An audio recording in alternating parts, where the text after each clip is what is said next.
There are things that we also know about magic. I mean, even though it's magical for the student and sometimes magical for us, we know that the magic can almost be deconstructed. And there are certain things that we can learn to do to make things better in our teaching. Just like, even though I know that this is just a hat, it's just an empty hat, and I'm not going to try to do the magic because I would foul it up, etc. But, you know, there's a secret compartment in here, so that when you see somebody put in 5 stars and they come out all knotted together, there's really just some learning behind it, some skill behind it that we also have to do as teachers. We know what we do with students. It requires skill. For a lot of us, it requires research. We put in a lot of time into our lessons trying to figure out how do we get students to learn and enjoy our classes. And I appreciate that from every single one of you, the amount of effort that you put in. And it shows. It shows with our students. So it's magic. And you'll find different things on your table that are little symbols of magic. There's some sayings, hocus pocus and abracadabra and so forth. It's kind of like that sometimes. And oh, Stephanie, I was supposed to make an announcement for you, and I left it on my desk over there on my table. Okay, I'll do it. Not very long. Oh. Okay. So we'll come back to that a little bit later. We have some things going on. One of the things that's going to happen today, it starts at 8:30, but as you take breaks, there's going to be some videos that somebody's going to be videoing you. You have an opportunity to brag about your department. And Stephanie's area is gonna video that. It'll be out in our lobby area, down at the end, at kind of a little alcove. And you are welcome to take some of the props with you. You can take them off of any table if you want props and to think it's fun, or if you want to be serious, that's totally up to you. Before we start, also I want to ask if there are any new teachers here. If there are, would you please stand and okay, if you could just give us your name and your department, just yell it out. Okay, great. Woo! Anybody else? Am I missing anybody? Are there any adjuncts here? Want to stand?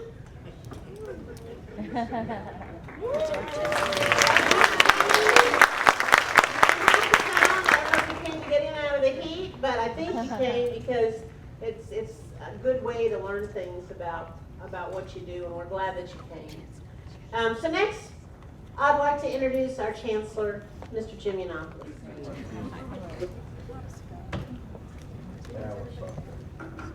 So how's everybody doing this morning? Yeah. You're like me, you're tired, right? It's been a long summer, and it's hot. And guess what? Summer dress. No time for the rest of the month, all the way till the end of September. Okay. All right. I'm trying to keep on target here with what I've got. I've got some things I want to mention to you, but again, thank all of you for everything you do. I met with the department chairs yesterday and thanked them, but I wanted to thank all of you as well. You all aren't in that meeting, and so you're here. But a lot of things that we've been doing here at CTC for the last year or so, and it's all really because of you. I mean, you all were the ones that did this, and so we have really morphed ourselves to our next level. We are in charge of our destination, I feel, from this day forward. This is our opportunity to become the community college that we always wanted to be and that we should be, a destination community college. A lot of the other schools are struggling with who they are, where they're going, what they're doing. They're reaching out, they're trying to do other things. They're trying to get involved in the military market. Good luck, right? So we're trying to hang on to that as best we can, but at the same time, we're trying to limit what we do there and focus more on here and on you. So thanks to you. And Many of you are serving and have served this last year. I want to do more of that with state and national organizations and committees. I think it's important. It's important that we're heard. We are one of 50 community colleges in Texas, but we are different than all the other 49 brothers and sisters that we have. So it behooves all of us, it behooves you to continue the great work you're doing in Austin and with the Southern Association and some other national organizations. And I want you to continue that. That's really important. It's important that you're out there. And I'm going to continue to send those as I get them. I send them to the deputies and say, hey, nominate somebody or you go serve. So they're looking for some help. So anyway, thanks to all of you. I know it's additional duties and things as we move on, but we're looking for new roles. We're developing new markets. You know, we started that a couple of years ago with the early college, high school, dual credit. We kind of had that for a long time. We really cranked that up, and I've been working with Dr. Kraft and Dr. Burns to even do more of that. They are interested in more and more of that. Now, if you read House Bill 3, which I don't know that many of you have read that, it talks about all the things that are supposed to happen with the public school system, and the fact that they're supposed to be getting all these kids college ready. Well, we know that if they take an English 1301 class and make a D, they're not college ready. So, you know, that's on them. But what that does for us, it gives us the opportunity to go with them, to match up with them, to work with them, to link with them, and get those students college ready. So when they do come over here, they'll be more successful. The state of Texas has about a 50% rate of students who are college ready versus most of the states are right at 70%. So we need to get that up. Early college, high school, if you look at the ratings and rankings that came out in the newspaper, again, they scored 95, which they scored last year as well. So they're still the top performer in this district, and they're one of the top performers in this state. And as many of you know, we had a ceremony here with, what's the name of that organization, Texas, forget the name of the organization, where they recognized and honored our early college high school as one of the 3 top high schools in the state of Texas. So that's because of you. You all have worked hard to help that program and help those students, and it's showing benefits. I talked to Dr. Nigliazzo 3 days ago. He has gotten about 30 or 40 of those kids already up there signed up going to school with Texas A&M. So out of the 165 that have graduated, we're going to extend that. Thanks to you, we're going to make that bigger. This class, the class we graduated had 166. This class of juniors who are now seniors has 320. Okay, those are students that are going to be moving forward, and we don't want you to lower your rigor. We don't want you to do any of that. They are college students. If they're going to take this program, Dr. Kraft wants that. I want that. The school boards want that. Our board wants that. So remember, don't lower your standards to try to meet their needs. They either cut this or they don't. Now, I will tell you this: they're taking the equivalent of 26 semester hours every semester. That's pretty tough. I don't know if any of you have ever taken 26 semester hours. I took 21 one time. I thought I was going to die. So I backed off to my 15 to 18 every semester. But anyway, 26 is a lot. And somehow they still find time to do other things. So the STEM program is going to crank up. We're getting bigger. The high schools, instead of having one high school that's a STEM high school in Killeen, they've extended that out. They're going to have, every high school will have a STEM component. So that means that there's more students in STEM as juniors and seniors who are going to be coming over here to take college classes. Now those are the students that we typically don't see here. They're the students that are the top 10% of their class that go off to the major universities. So you might have to kind of check out what they're doing at the high school to try to step up the game over here a little bit for those kids. So just FYI, that's going to get up. Dr. Kraft wants that up around 800 to 1,000 students. And we're right now about 300, I think 300 or 400, something like that. So That's gonna get bigger. New markets, that's what we've got to do. We've got to move to these new markets and continue to build on the things that we are strong at. Industry partners, we have a lot of industry partners right now. We have programs with Z Modular, who produces buildings and mobile homes, Heroes for Manufacturing, Caliber Collision, BASF Corporation, and others. Firefighters from Coppers Cove, they've come over and want to start a fire academy, so we're working on that.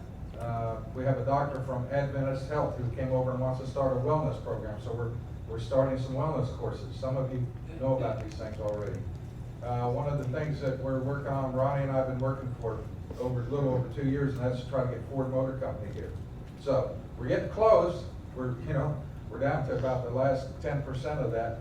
But when that happens, we will become a Ford Motor Company training academy. So they'll bring in engines and transmissions and tools and all the other gadgets that they use down there. They'll bring in the automobiles that we work on, and then we will train mechanics that go out of here and go to our service area, which is about 10,000 square miles to the west of us for all the Ford dealerships. Many of you have seen our latest iteration we started last year, which was our ROTC program. And we want to build on that. We want to continue that. And I met yesterday with our director for our ROTC program, our faculty member who is working diligently with many of you to go out and do all of the meet and greets with all the schools and shake hands and kiss the babies kind of thing, and get these students to come to school with us. And these are students who probably wouldn't have the opportunity to go to ROTC anywhere else because they don't have the dollars to get to the schools or the ability to go to the institutions that have those programs. And so they're not all going to go do that, but they're involved in high school and they want to continue. So we thought, what a great opportunity to bring them here, 2 years with us, and then they can transfer up to Texas A&M, 2 years there, and then get commissioned and so forth. So that's what we're working on that as well. And I think we have, you said 26 students or something like that this semester, and looking for more. So keep that going. Student culture. As I said before, a destination institution begins with us. It begins with how we treat students. Our focus should be students and student success, and nothing less. So, we have to become a student culture. We have to center ourselves around the student culture. And I know you all are doing that, and that's why we've been successful this year. You know, when I took the helm of this job 4 years ago, we were financially in trouble. We've come out of that, thanks to you, and it's going to continue thanks to you. So I want to say, once again, we're looking for, last year we finally got a pay raise. This year we're hoping to get another one. We put it in the budget. We'll see what the board does. We have our budget meeting this afternoon with the board at a workshop, so we'll see how that turns out. We're looking for the best there. So, and put a little bit of the money back into our reserve to help offset those costs of the infrastructure things that just took place. And now we're going to be moving into the next phase, which is a phase that you will see more of. Now you've seen how we've turned this into a beautiful campus, and we're going to continue to do that. But now we're getting into the classrooms, so the technology in the classrooms and so forth. I think Dr. Carter's going to talk about those things and about some budget areas and so forth. But again, keep up the good work, keep doing what you're doing, and as we move forward. So lots of good stuff there. I'm on the state formula funding advisory committee, and there are 7 community colleges that sit on that board, and so I'm one of 7. We're talking about formula funding, we're talking about contact card funding, success points and all that kind of stuff. And last year, it was about 10% of the funding that we got was formula funding. This year it's 20%. Next year, my guess is they're going to move to 30%. Eventually, the majority of the funding will come out of success points. So what does that mean? That means completers. We gotta have completers. We have to have students who reach 15 hours, students who reach 30 hours, students who get certificates, students who finish a degree, students who get a job, students who transfer that we can track and follow. Those things all lead to success points. A lot of these schools are really good at doing that. But remember, they're dealing with a small, their population is right here in their backyards. They don't have to deal with a population that's worldwide. It hurts us because those metrics are used against us, really. All of those metrics are used, so rather than having 4,000 students or 5,000 students that we look at, the state looks at all 44,000 students. So they want us to serve this population around the world, which we're doing. They want us to keep it affordable. They want us to keep our taxes down and keep our tuition down, which we've done. But then it turns around and it hurts us because we can't track or follow all those kids who take 1 or 2 classes with us and then go somewhere else. So look for ways that we can maybe address that. We're looking for, and we need your help. So help us find those initiatives that will help benefit the institution. Unfunded mandates. Last year budget, we just ended $12 million of unfunded mandates. So you say to yourself, well, what does that mean? Well, that means that we start out this year, our comptroller has to start out with a budget. We start with a budget of $12 million in the hole. Okay, we got to build out of that with our student body, and then we got to build the rest of the college on top of that. If we didn't have those unfunded mandates, we would, we'd all be on easy street. But we do have those unfunded mandates. The state put those in place. Many times they don't know the impact, well, because they don't ask. 9 years ago was 701 to fall in our taxing district. Over 8,000 9 years later today. That's huge. So I say, go back to the window and show them, because what we're proving to them is a lot of soldiers, soldiers understand this game, and people get out of the Army, they build a big home, and then they move back to North Carolina, and they get this tax exemption, they're renting the house out, and all this kind of stuff. They don't even live here. You have to go get a driver's license every couple of years. You have to go get a fishing license every year. You have to do hand carry. But that's one time to the well, and you've got an exemption for life. And then if you die, it passes on to your spouse or whoever has a home, and then they decide, well, I'll just give it to the kids, and I'll just move into a little apartment somewhere. Well, guess what? The kids continue this tax exemption forever. It's forever. It never stops. So I'm trying to get some legislation to turn that around and make that. It seems to me to be an easy fix, but anyway, that's just one. Another one is encroachment. So many of you have folks out all over the 11 counties that we serve in, people. We're having other colleges encroach in our territory.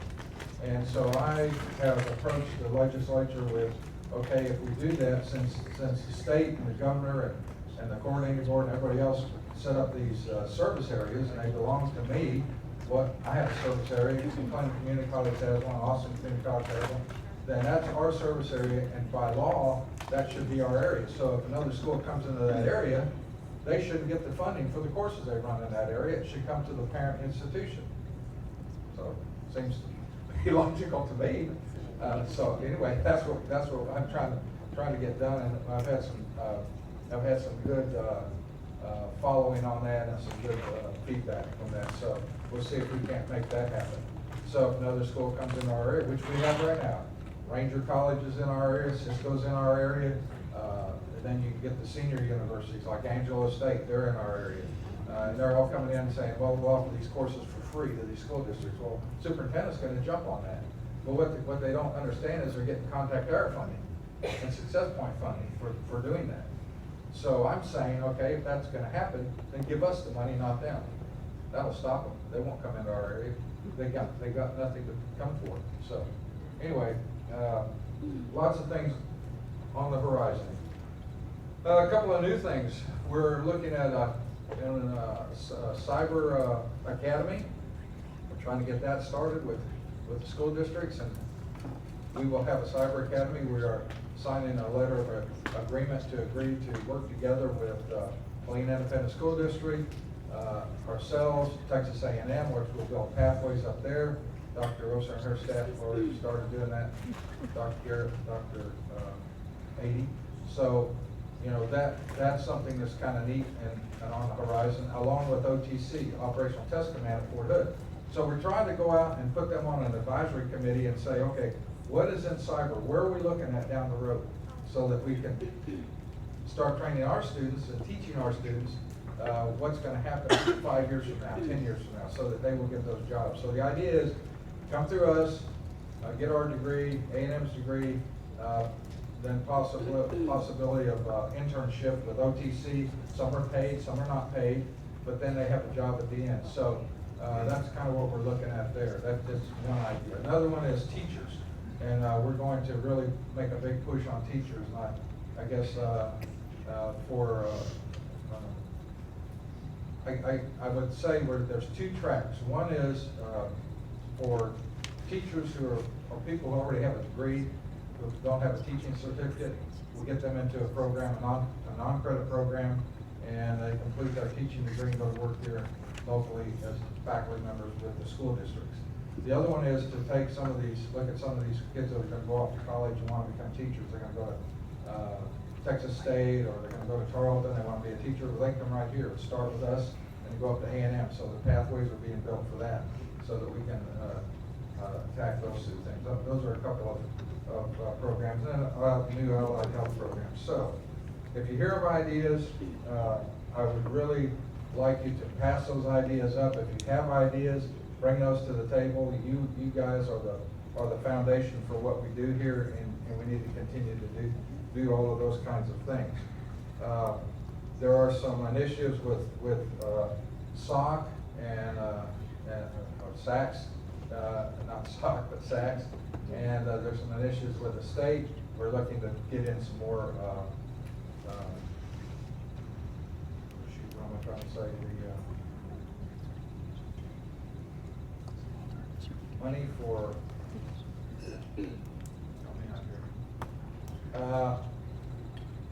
anyway, they'll come to me again. Hey, old age, you know, it's getting to be like a team sport. You gotta have that good kind of help you. Grants, thank you. Yeah, we're trying to get some grants, and we're working on grant money, so that's huge. So if you have grants, if you have ideas on grants, please help us out. Now, one thing we're going to do a little bit differently, we're going to kind of monitor those differently and administer them a little bit differently. But if you get involved in a grant, be aware that there are consequences to that. So we've got to really be diligent about what we do with those things. All right, let's see if Freddie told me was right here. All right, well, we talked about vision, destination college. We kind of talked about that. Student retention, that's the name of the game. We've got to retain our students, you know. We can go out and spend a couple $100 to get those students, but it costs us thousands of dollars if we don't keep them. So we've really got to keep them. So everything we've got to do. And that's not just faculty. I'm talking about the whole system, everybody. From every clerk, the registrar's office, all the registration people, everybody's got to become student-oriented and student-centered. Processes. I talked to the deputies, and I think I mentioned this to the department chairs the other day. We've got to continue to look. As I said, this institution is in our hands right now. So we've come a long way. You've brought us a long way. We want to continue that. These processes, look for efficiencies. We've got to start looking for efficiencies. One of the things, and I'll jump down to new opportunities to come back to that. But for example, the Navy campus. What we did, we shut down the Navy campus, okay, for all intents and purposes. The reason is because we didn't bid on the Navy contract. Now, we started that thing. We started NC PACE, which was called PACE back in the day, 35 years ago. We were the ones who started it. We were the ones who kept it going. We were the ones who continued that. But the metrics and the thing that the Navy put out in terms of the contract, the solicitation, were just not doable. It's impossible. Nobody could do it. And so we said, you know, we're not going to bid. So what does that mean? Well, we're looking for new initiatives with those people. So all those people are gone for the most part. There's 2 left on the East Coast. One will be gone this week. The other one will be gone at the end of September. There's 1 person left on the West Coast, and that person will be gone at the end of September. And the two associate deans that we had out there, we're gonna keep them. And we're dividing the continental United States, the continental campus, if you will, and giving Raul some help. So those two associate deans will pick up. So I figure everything north or south or west of the Mississippi will go to Mary Stone out in San Diego. Everything east will go to Mike Webster on the east coast. They'll work from their homes. They'll float around and do various things with those sites and see what we can start doing. One of the things they're going to start doing and continue to do, you know, the Navy killed the distance learning program about a year and a half ago, maybe 2 years ago now. So we started these we call them onesie classes. It's multimedia classes with individual augmentees. So you have a group of students out there and you have 3 students and we can't get enough students to make a class, but you got 3 students that need math, or they might need English, or they might need a history class or something like that. So we have those multimedia classes and we work them through, so we identify faculty. Many of you have been faculty members for those classes, and they do some work and they send it in and it's graded and sent them out. So we're gonna do that. 2 years ago, we started that and we had about 100 students. Last year, they hit over 500, you know? So the Navy says, well, we're gonna kill these programs. Okay, kill them. But we have a different way of coming back and getting those. So that, and then all of our online kinds of courses for online. So that's to give you one of those opportunities. Funding, success points, I talked about that. Unfunded mandates, we've talked about those legislative issues. If you know any legislators, talk to them about all these things that continue to, when they continue to give away free courses. And I talked to them and I said, well, now you've given away all firefighters and first responders. It was just the courses that were in that discipline. Now, all the courses they take. And so they said, well, what is it? I said, so I need you to bring me some free faculty members from Austin, bring them out of the Capitol, get them down, put them in a bus, and bring them here. And what are you talking about? And I said, well, I've got these classes where I've got 30 and 40 students, and they're all free. What do you mean they're free? They don't pay any tuition. That's what I mean. You told them they didn't have to pay tuition. Oh, yeah, we did that. Okay, so now give me some free teachers, because I can't pay teachers if I don't have money. They went, well, we never thought about that. Okay, well, you know, you're thinking about it now. So all of you know people, you all know people in Austin, you know some of the senators and legislators, share that with them. Let them know what it's doing to us. $12 million, guys. And I guess it's going to get higher now that they've done some more unfunded mandates and some more things. So new opportunities, we talked about that. Let's see what else we got here. I talked about the close out of the Navy and the reorganization in Europe. In Europe, we're maintaining our presence. We're doing a lot of good things down in CENTCOM, AFRICOM. A lot of the stuff in Europe itself has curtailed because the drawdown has hurt us. They're putting new people in place, but the problem is they're all deployed. So they're not available for classes, so we're trying to figure out new ways to take those classes to them.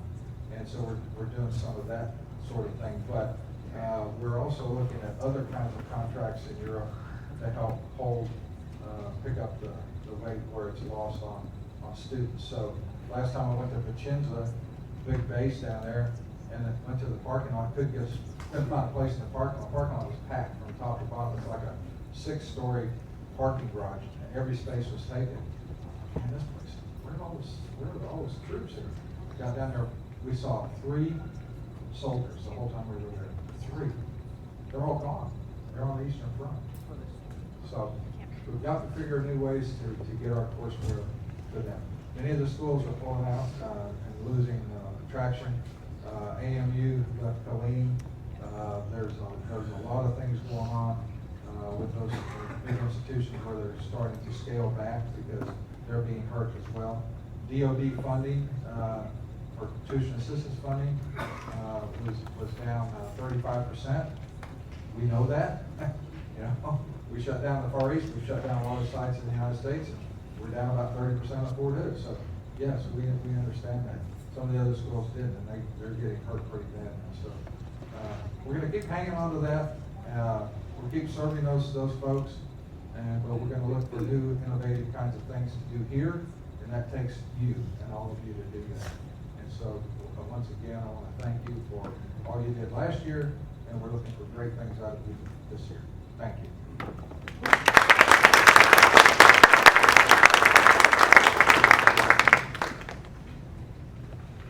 I didn't ask you. Anybody got any questions before I get out of here? No?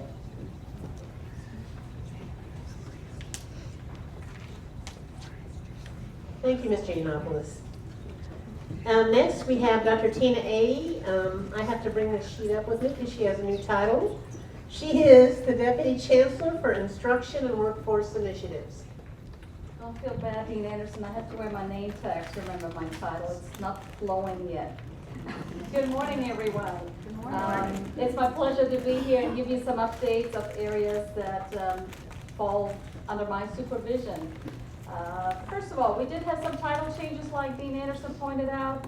I went from Deputy Chancellor U.S. Campus Operations to Deputy Chancellor Instruction and Workforce Initiatives. The Chancellor said our title should really reflect what we do. So Jane Anderson switched to Dean of Instruction. Sharon Davis to Dean of Educational Technology. And the one who kept his title was Raul Garcia. He's still the Dean of Fort Hood and Continental Campuses. And you see a picture of us here. On the right is Naomi Kuhn. You may have, I don't know if you've ever seen her, but I think you talked to her on the phone when you call my office. And she's also the person who put together the slides for the pictures that were rotating this morning and that you'll see throughout the breaks. So she said that's one of the best parts of her job, putting those together for you. All right, the Chancellor mentioned that we have a variety of initiatives going on for our transitioning service members. We're in the second cohort of the SAP program. Heroes Manufacturing completed its first year. We have initiatives with Caliber Collision and several pending, the Ford Initiative and BASF with a petrochemical, not degree, but program coming here. So our ties to the military community are very close. And of course, we always look for new opportunities to bring these programs. Fields of study, I think, involves all of the faculty. So we thank you to the ones who are serving on the Texas Higher Education Coordinating Board Organized Field of Study Advisory Committee. So when you serve on that, when you're selected for it, then your job is to really sit there with your peers and say, what courses should be part of this field of study? And you probably know that the significance is this field of study is what transfers from our community colleges, from our 2-year schools to the 4-year schools. So we want to make sure students don't lose out credits. And then this cluster of courses that this group decides on, that is the one that 4-year schools are asked to take over. So thank you if you're serving on the advisory committee. And also thank you to the departments that are working on revising their degree plans to either completely match the field of study or include at least partial field of study. I believe that's a great benefit for our student if they can just step forward instead of a few steps back at times. The Pathways leads are Ellen Falkenstein and Amelia Fairfield, so thank you for their initiatives to write all these reports and go to all the meetings and organize the coach visit. And of course, I know you get input from the faculty, so I know part of your role is to coordinate that information, to get that from support services, to get that from faculty as far as instruction, and then compile all that. So we had and so just to let you know how great Pathways is going, we had a visit from our Pathways coach, and we're asking to go from Cadre 3, skip over Cadre 1 to go to Cadre 102. And he said that's very, very doable. So I think that's a testament of how great this group is working on this. We have a few additions on our campus. Mr. Heathman from ROTC has an office in the science building. And we just saw him yesterday, he doubled his enrollments for the fall. So hopefully more ROTC students to come. And we also added Ms. Nancy Duran and a few of her staff members. They are co-located also in the science building, coincidentally right next to ROTC. So we enjoy having her here, having her very accessible. We had a meeting yesterday, so it's wonderful to work with her. Last year in the fall, Peggy Stamper came and spoke at the department chair meeting about internships for students on Fort Hood. So internships in themselves are not anything new, but this is a new opportunity for students to actually complete those internships on Fort Hood. And I want you to know that yesterday I received an email with all the internships opportunities that are available on Fort Hood for this fall and spring. So I will make sure I share that with Dean Anderson so she can share this with you. So if you have students that are looking for internships that are ready for it, please consider the Fort Hood internship opportunity. Last week we met with Ken Cox and Linda Angel from the workforce, and we talked about apprenticeships. So there is funding available for it, and of course that's always a great initiative for businesses to step up and say, yes, we want to offer apprenticeships. So these apprenticeships would be paid, and they would be a great opportunity for our students that complete their programs. What our part is, I guess, to make sure that we understand what apprenticeships are available so we can funnel graduates that way. And the other part is for the industry members to understand what we can do to adjust our curriculum so that it meets their needs and makes students employable at their place of business. Dean Anderson is and her team, they're working on setting up an instructor academy. So the vision is that this is a voluntary opportunity for faculty to participate in. It will include an opportunity to enhance teaching and learning. It will consist of different courses of professional development. So just know that this is about to come, and it's just a few months down the road. All right, continuing education, as you know, offers, I guess what I call the fun classes, and they offer courses for professional development. Recently, the enrollments for PMP and PMP boot camp have really gone up. Especially service members like to do the professional management certifications, whether they're in the military or they're getting out of the military. There are various forms of fundings available now for credentialing, and so enrollments have really gone up on that. We have a new course, a blacksmithing course that's being taught. We're expanding the vet course. And of course, you know what we see in the summer, we see our youngest students here, our College for Kids. We had quite a few this summer, and they did anything from rockets to painting to other dangerous things. So really great to have them on campus. And we hope, since the kids and the parents know now where we are, that maybe one day this results in future students, college students here on campus.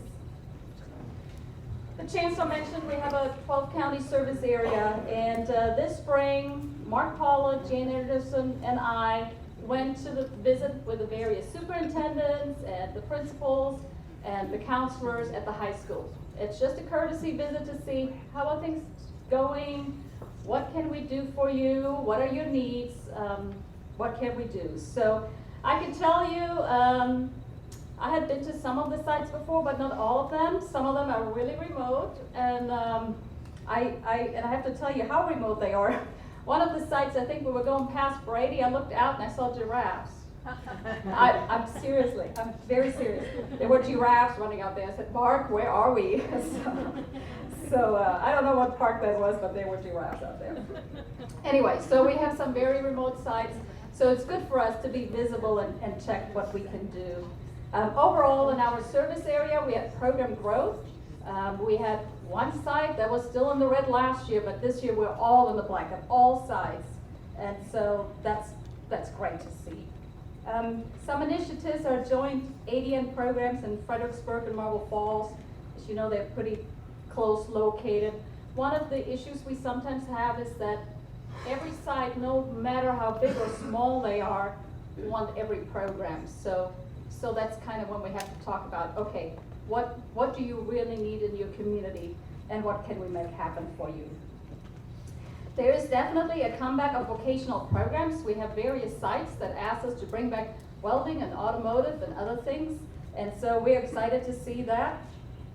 We have some initiatives with the prison in Gatesville. They're interested in offering IT courses and also multimedia courses to female offenders. So this is something that we are working on. And as far as adult education, you probably know we teach the ESL, we teach the GED courses, we teach the citizenship prep, and we also have the transition program courses. So we have for one geographic area, we're subcontracted with Temple College, and the other part, we are directly contracted with the Texas Workforce Commission on administering these programs to students for free in our community. This will be a very brief update on DEED because Sharon will be speaking later on. So as you can see, the Blackboard grade submissions, they're starting in August. Blackboard grade book. The ILP communicates between colleague and Blackboard, and it tells you when you can see your courses. There's a combined e-treat form now for textbook changes and also revisions for courses. And you can see that OERs are in the process of being worked on, more and new ones. Photo Campus. So I mentioned SAP is in progress, second cohort started. We have 14 students in it, and so we're looking forward how that second class is going. Our first cohort was last year, August, and so this is the second one now. We have some 2-4 classes. We got an expert here, right? 2 experts here, right? Raise your hands. So if you want to know how these 2-4 classes work, talk to the Fort Hood faculty. We have English history 2-4 class and government 2-4 class. So those are offered as blended, and so if you want to see how that is, please interact with the Fort Hood faculty. Fort Hood is offering Power Weekends in 6 weeks. It's a Friday, Saturday, Sunday class. So students go 1 week on, 1 week off. They do all this for 6 weeks. And sometimes we try to come up with new initiatives, maybe a new time, maybe a new format, just to see what appeals to students.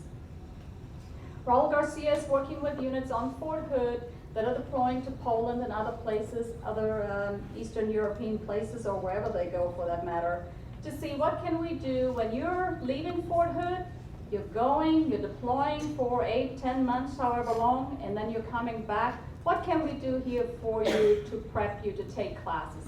Maybe you can sign up for classes, get your books. What can we do to get you ready and ensure that we're here for you when you're deployed and you want to take classes? Fort Hood has the COOL program. I mentioned that a little bit earlier. It's the Army Credentialing Opportunities Online program. And what this allows soldiers to do now is not only use their $4,500 allowance for tuition assistance for college credit courses, it also allows them to use that money to obtain credentialing classes, and that can be non-credit while they are in the military. So we have a variety of courses. Raul Garcia worked with some of the departments here to set up these courses to make them available for service members. And the library has done a great job. They have come for years. They have been visiting Fort Hood, but now it's to a greater extent. They come, they talk to students about what remote services are available to them, and they also help them review research papers, make comments. So basically the same services that are here, they're bringing out to Fort Hood. And Raul told me, he said, oh, the other day they were standing in line. So I think it was finals time when that probably happened. All right. So I'm switching over to talk about Continental Campus. I wanted to share this picture with you. Every 2 years, our Continental site directors are invited to spend a week here on campus for training. So this picture is from last year, September. You see the Continental directors, you see a few of the Navy folks, and also some from Europe that were here. And we always enjoy having them. And for them, it gives them a feeling of connectedness, of knowing who this person is at the end of the email or on the phone that they talk to, sometimes on a daily basis. The Chancellor mentioned that we are splitting up Continental Campus and providing support for those sites, additional support than what Raul Garcia and his oversight has. So As you can see, Mary Stone has the west. Now when I say the west, you know, this goes all the way to Oklahoma and Kansas, so you use it kind of not quite west. So you see what sites they oversee. Mike Webster has the East Coast. And of course, in addition to the continental sites that they oversee, so they will be the direct supervisors of the site directors. They will also have responsibilities towards the Navy. So for that, they report to the Chancellor, who also serves as the Navy Dean. So basically, they have each of the two associate deans will have two responsibilities, Navy and Continental campus, that they are responsible for. And this is my last slide. On the Continental campus, we have some initiatives with non-credit courses at Fort Stewart and Joint Base Anacostia Bowling. So the government asked us if we could teach some computer courses, and we said, of course we can. So that's what we did. And you know, the key is always, and you know that, you have to have the right faculty in place. You have a great instructors and they want more. And so we've been fortunate that they've been asking for more courses. On Fort Knox, they would like to mirror one of the things that we're doing on Fort Hood as far as credentialing. Here on Fort Hood, Ronnie Turner's area works with Shifting Gears, which is one of the transition programs, and we offer brakes and electrical training followed by ASE certifications. So we would like to duplicate that initiative over at Fort Knox. They're very interested in that because we do have an automotive program there.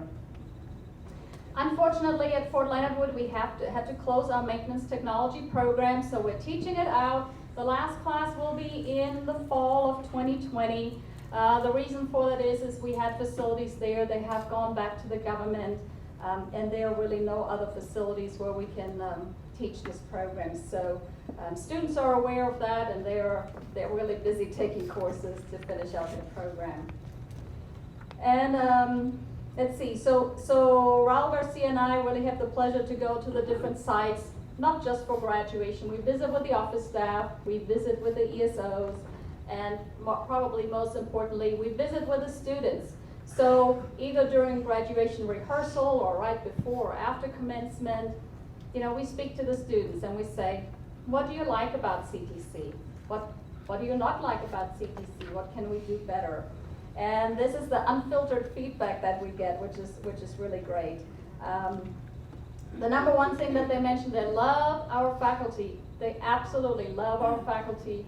That keeps them at CTC. There are other options where they can go to school, some of them a lot cheaper than we are at those sites, but they love our faculty. That's what keeps them going back. That's the number one reason. They enjoy being taken care of by our 1 or 2 site personnel that most sites have. It's a very personalized contact. They enjoy that. One of the comments is, at several sites I heard this, they wish we were offering bachelor's degrees. So they would just love to stay with us. They enjoy the staff, and one of the comments from the site directors and the staff is, whenever they call here on campus, and whether they need to speak to a faculty or staff member, they always get support. I said, is there anything that you need that you don't get? No, everybody's great. So I think that means overall everybody's doing a really, really good job. So thank you for what you do. I know there are staff members here. Thank you for the staff for what you do. And it is my pleasure to introduce the next presenter, Dr. Michelle Carter. She's the Deputy Chancellor for Finance and Administration. Good morning. Before we get started, I did contact Mark Harmson about this room. My first slide is, as Dr. Rady mentioned, there have been some title changes and some shifting a little bit. For my area, not so much, other than to change all of the director titles to associate deputy chancellors. Director didn't accurately reflect the depth and scope of what they actually do and the divisions that they oversee. Am I supposed to? Okay. That's horrible for somebody who oversees information technology. But so we have associate deputy chancellors who oversee 6 divisions: financial management, which is Bob Liberty, many of you know, human resource management, Holly Jordan, legal affairs. Legal affairs changed from risk management. Legal affairs is our in-house counsel and our risk management program person, and that is still Ms. Deborah Shively. Information technology, Cliff Gaines. Facilities and construction, slight change there, Mark Harmson. And then business services, Ted Gonzalez, who happens to also be one of your peers. He's an adjunct faculty member. And I would encourage you with those individuals, but when I look at that slide, when I put it together, I thought, that looks like a whole lot of bureaucracy. The policymakers primarily. But what I would encourage you to do is, when you have a question about anything, or there's something that you don't understand in one of those areas, please contact the Associate DC. They are more than willing to educate you on what we do, why we do what we do, because I'm fully convinced that if somebody understands the why of something, it's much more easier, it's easier to digest. And let me back up real quick. First of all, I forgot to say thank you. I want to thank you for all that you do, and many of you I've had the opportunity to meet with and talk to this past school year. I've learned so much about some of your departments. You've asked me questions, hard questions. You visited my office, and I sincerely appreciate that, so thank you. Real quick, because I'm going to be done by 9, and get you back on schedule. Fiscal year 2019-2020 annual budget. Mr. Liberty has worked diligently for the last 5+ months to balance the budget. As the Chancellor mentioned, we use a zero-based budgeting model, which means we start over every year. But with those unfunded mandates, we start out $12 million in the hole. And so it is a challenge to balance revenues and expenses for an institution that is literally around the world. So we're not only are we receiving input from Central Campus and Fort Hood and service area, but all the continental sites that Dr. Rady talked about, and our Europe campus. So it's a challenge. We have to make tough decisions, but I am happy to say that this year's budget does include a step increase for everyone who's eligible. That budget will be presented to the board this afternoon, at 1 o'clock for review and discussion. And hopefully we hope to have it approved next Tuesday at 1 o'clock during their regular scheduled meeting. I will skip over some of the legislation that I wanted to talk about. The Chancellor hit on appropriations. He talked about taxes. So I won't hit that again, but I would like to talk about a couple of pieces of legislation. There are many, but I'm just going to talk about a couple that will impact you.